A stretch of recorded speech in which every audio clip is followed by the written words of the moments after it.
ಕಡಲೆ ಬೀಜ ಬಹುತೇಕ ಎಲ್ಲರಿಗೂ ಇಷ್ಟ. ಹಾಗಾಗಿ ಇದನ್ನ ಬಡವರ ಬಾದಾಮಿ ಎಂದು ಕರೆಯಲಾಗುತ್ತದೆ. ನಮ್ಮ ಹಿರಿಯರು ಸುಮ್ಮನೆ ಇದನ್ನ ಬಡವರ ಬಾದಾಮಿ ಎಂದು ಕರೆದಿಲ್ಲ. ನಮ್ಮ ದೇಹಕ್ಕೆ ಬಾದಾಮಿಗಿಂತ ಹೆಚ್ಚಾದ ಲಾಭ ನೀಡುವ ಶಕ್ತಿ ಈ ಕಡಲೆ ಬೀಜಗಳಿಗಿದೆ. ಆದರೆ ಅದನ್ನು ಸರಿಯಾದ ರೀತಿಯಲ್ಲಿ ಸೇವನೆ ಮಾಡಿದರಷ್ಟೇ ಇದರ ಪೂರ್ತಿಯಾದ ಲಾಭ ನಮ್ಮ ದೇಹಕ್ಕೆ ಸಿಗುತ್ತದೆ. ಇನ್ನು ಬಲಹೀನತೆ ಹಾಗೂ ರೋಗಗಳನ್ನು ದೂರ ಮಾಡಲು ಬಾದಾಮಿ ಹಾಗೂ ಮಾಂಸದ ಸೇವನೆ ಮಾಡಿ ಎಂದು ಅನೇಕರು ತಿಳಿಸುತ್ತಾರೆ. ಆದರೆ ಈ ಕಡಲೆ ಬೀಜಗಳನ್ನು ಸರಿಯಾದ ರೀತಿಯಲ್ಲಿ ಸೇವನೆ ಮಾಡಿದರೆ ಇದು ಮಾಂಸ ಹಾಗೂ ಬಾದಾಮಿಗಿಂತಲೂ ಹೆಚ್ಚಿನ ಲಾಭ ನಮ್ಮ ದೇಹಕ್ಕೆ ನೀಡುತ್ತದೆ. ಇನ್ನು ಮಾಂಸದಲ್ಲಿ 10% ಪ್ರೋಟೀನ್ ಇದ್ದರೆ ಕಡಲೆ ಬೀಜಗಳಲ್ಲಿ 25% ಪ್ರೋಟೀನ್ ಇರುತ್ತದೆ. ಇಷ್ಟೆಲ್ಲ ಲಾಭದಾಯಕ ಕಡಲೆ ಬೀಜವನ್ನ ಹೇಗೆ ಹಾಗೂ ಯಾವಾಗ ಸೇವಿಸಬೇಕು, ಇನ್ನು ಯಾವ ಕಡಲೆ ಬೀಜ ತಿಂದರೆ ಒಳ್ಳೆಯದು ಎಂದು ಈ ವಿಡಿಯೋ ಮುಖಾಂತರ ತಿಳಿದುಕೊಳ್ಳೋಣ. ಅದಕ್ಕಿಂತ ಮುಂಚೆ ನೀವಿನ್ನು ನನ್ನ ಚಾನಲ್ಗೆ ಸಬ್ಸ್ಕ್ರೈಬ್ ಆಗಿಲ್ಲ ಅಂದ್ರೆ ಪ್ಲೀಸ್ ಸಬ್ಸ್ಕ್ರೈಬ್ ಮಾಡ್ಕೊಳ್ಳಿ. ಹಾಗೆ ಪಕ್ಕದಲ್ಲೇ ಇರುವಂತಹ ಬೆಲ್ ಐಕಾನ್ ಕ್ಲಿಕ್ ಮಾಡಿ. ಒಂದು ಹಿಡಿ ಕಡಲೆ ಬೀಜವನ್ನ ಒಂದು ಬೌಲ್ಗೆ ಹಾಕಿ ಇದಕ್ಕೆ ನೀರು ಹಾಕಿ ನೆನೆಸಿ. ಇದನ್ನ ರಾತ್ರಿ ಇಡೀ ನೆನೆಸಿ ಬೆಳಿಗ್ಗೆ ಬರೀ ಹೊಟ್ಟೆಗೆ ಒಂದು ತುಂಡು ಬೆಲ್ಲದ ಜೊತೆ ಸೇವಿಸಿ. ಇದರಿಂದ ನಿಮಗೆ ಜಾಸ್ತಿ ಲಾಭ ಸಿಗುತ್ತದೆ ಹಾಗೂ ಸ್ವಲ್ಪ ದಿನದಲ್ಲಿ ಬದಲಾವಣೆ ಕೂಡ ಕಂಡು ಬರುತ್ತದೆ. ಯಾವ ಕಡಲೆ ಬೀಜ ಸೇವಿಸಿದರೆ ಒಳ್ಳೆಯದು? ದೇಹಕ್ಕೆ ಒಳ್ಳೆಯ ಲಾಭ ಪಡೆಯಲು ಹಸಿ ಕಡಲೆ ಬೀಜವನ್ನ ನೆನೆಸಿ ಸೇವಿಸಿದರೆ ಒಳ್ಳೆಯದು. ನೆನೆಸಿಟ್ಟ ಕಡಲೆ ಬೀಜ ಪ್ರತಿನಿತ್ಯ ಸೇವಿಸುವುದರಿಂದ ಆಗುವ ಲಾಭಗಳು ಏನಪ್ಪಾ ಅಂದ್ರೆ, ನೆನೆಸಿದ ಕಡಲೆ ಬೀಜವನ್ನ ಬೆಳಿಗ್ಗೆ ತಿನ್ನುವುದರಿಂದ ಅಸಿಡಿಟಿ ಹಾಗೂ ಗ್ಯಾಸ್ಟ್ರಿಕ್ ಸಮಸ್ಯೆ ಇದ್ದರೆ ಬೇಗನೆ ಕಡಿಮೆಯಾಗುತ್ತದೆ. ನೆನೆಸಿಟ್ಟ ಕಡಲೆ ಬೀಜದ ಸೇವನೆಯಿಂದ ಶ್ವಾಸಕೋಶದ ಆರೋಗ್ಯ ಚೆನ್ನಾಗಿರುತ್ತದೆ. ನಿಮಗೇನಾದರೂ ಉಸಿರಾಟದ ತೊಂದರೆ ಇದ್ದರೆ ಅಥವಾ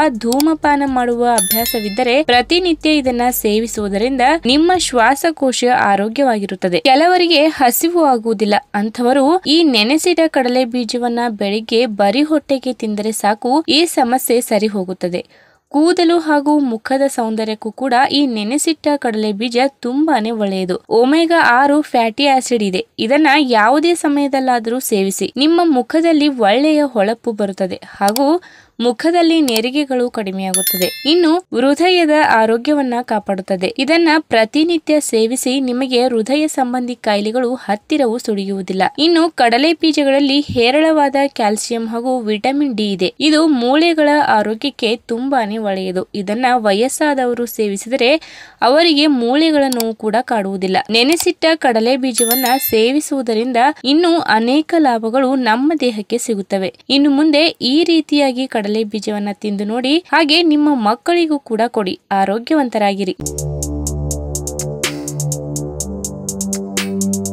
ನೆನೆಸಿದ ಬಾದಾಮಿಯ ಪ್ರಯೋಜನಗಳು ನಮಗೆಲ್ಲರಿಗೂ ತಿಳಿದೇ ಇದೆ. ಆದರೆ ನೆನೆಸಿದ ಕಡಲೆಕಾಯಿಯು ಅದರಷ್ಟೇ ಸಮಾನ ಪ್ರಯೋಜನಗಳನ್ನು ಹೊಂದಿದೆ ಎಂದು ನಿಮಗೆ ತಿಳಿದಿದೆ.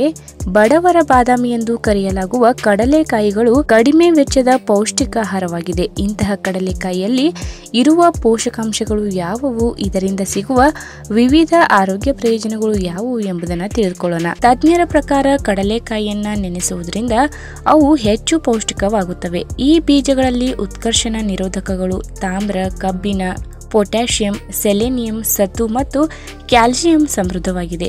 ದೇಹದ ವಿವಿಧ ಅಂಗಗಳು, ಆರೋಗ್ಯಕರ ಮೂಳೆಗಳು, ಚರ್ಮ ಮತ್ತು ಕೂದಲಿನ ಆರೋಗ್ಯಕರ ಕಾರ್ಯನಿರ್ವಹಣೆಗೆ ಇವು ಮುಖ್ಯವಾದ ಖನಿಜಾಂಶಗಳಾಗಿವೆ. ಇನ್ನು ನೆನೆಸಿದ ಕಡಲೆಕಾಯಿಯ ಪ್ರಯೋಜನಗಳು ಏನಪ್ಪಾ ಅಂದರೆ, ನೆನೆಸಿದ ಕಡಲೆಕಾಯಿಯ ಸಿಪ್ಪೆಯು ರಕ್ತ ಪರಿಚಲನೆಯನ್ನು ನಿಯಂತ್ರಿಸಿ ನಿಮ್ಮ ಹೃದಯವನ್ನು ರಕ್ಷಿಸುತ್ತದೆ. ನೆನೆಸಿದ ಕಡಲೆಕಾಯಿ ಸ್ನಾಯುವಿನ ಶಕ್ತಿ ಕ್ಷೀಣಿಸುವುದನ್ನು ತಡೆಯುತ್ತದೆ, ಜೊತೆಗೆ ನಿಮ್ಮ ಸ್ನಾಯುಗಳನ್ನು ಟೋನ್ ಮಾಡಲು ಸಹಾಯ ಮಾಡುತ್ತದೆ. ಬೆಳಿಗ್ಗೆ ಖಾಲಿ ಹೊಟ್ಟೆಯಲ್ಲಿ ನೆನೆಸಿದ ಕಡಲೆಕಾಯಿಯನ್ನು ತಿನ್ನುವುದರಿಂದ ಆಸಿಡಿಟಿ ಮತ್ತು ಗ್ಯಾಸ್ ಸಮಸ್ಯೆಗಳನ್ನು ಕಡಿಮೆ ಮಾಡಬಹುದು. ನೆನೆಸಿದ ಕಡಲೆಕಾಯಿ ಬೆನ್ನು ನೋವು ಮತ್ತು ಕೀಲು ನೋವಿನಿಂದ ಪರಿಹಾರ ನೀಡುತ್ತದೆ. ಚಳಿಗಾಲದಲ್ಲಿ ಕೀಲುಗಳಲ್ಲಿನ ಬಿಗಿತ ಮತ್ತು ನೋವನ್ನು ಎದುರಿಸಲು ನೆನೆಸಿದ ಕಡಲೆಕಾಯಿಯನ್ನ ಬೆಲ್ಲದೊಂದಿಗೆ ಸೇವಿಸಿ. ಬಾದಾಮಿಯಂತೆ ನೆನೆಸಿದ ಕಡಲೆಕಾಯಿ ನಿಮ್ಮ ನೆನಪಿನ ಶಕ್ತಿ ಮತ್ತು ದೃಷ್ಟಿಯನ್ನ ಬಲವಾಗಿಡಲು ಸಹಾಯ ಮಾಡಬಹುದು.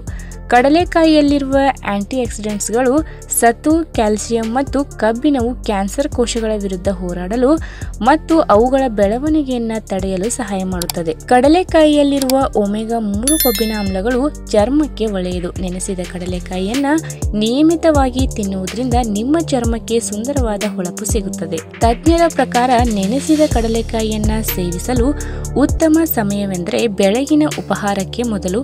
ನೆನಪಿಡಿ, ಕಡಲೆಕಾಯಿಯಲ್ಲಿ ಕ್ಯಾಲೋರಿ ತುಂಬಿರುವುದರಿಂದ ಅವುಗಳನ್ನು ಅತಿಯಾಗಿ ಸೇವಿಸಬೇಡಿ. ನೆನೆಸಿದ ಕಡಲೆಕಾಯಿ ಗರಿಷ್ಠ ಪ್ರಯೋಜನಗಳನ್ನು ಪಡೆಯಲು ಮಿತವಾಗಿ ಸೇವಿಸುವುದು ಮುಖ್ಯ. ಹಾಗಾಗಿ ಯಾವುದಕ್ಕೂ ಒಂದು ಮಿತಿ ಇರುತ್ತೆ. ಅತಿಯಾದ ಸೇವನೆ ಯಾವಾಗಲೂ ಆರೋಗ್ಯಕ್ಕೆ ಒಳ್ಳೆಯದಲ್ಲ. ಹಾಗಾಗಿ ಇವುಗಳನ್ನು ಪ್ರತಿನಿತ್ಯ ಸೇವಿಸಬೇಕಾದ್ರೆ ನಿಮಗೆ ಯಾವುದೇ ಸೈಡ್ ಎಫೆಕ್ಟ್ಸ್ ಆಗಬಾರ್ದು ಅಂದರೆ ನಿಮ್ಮ ಫ್ಯಾಮಿಲಿ ವೈದ್ಯರನ್ನು ಸಂಪರ್ಕಿಸಿ ನಂತರ ಇವುಗಳನ್ನು ಸೇವಿಸಿ.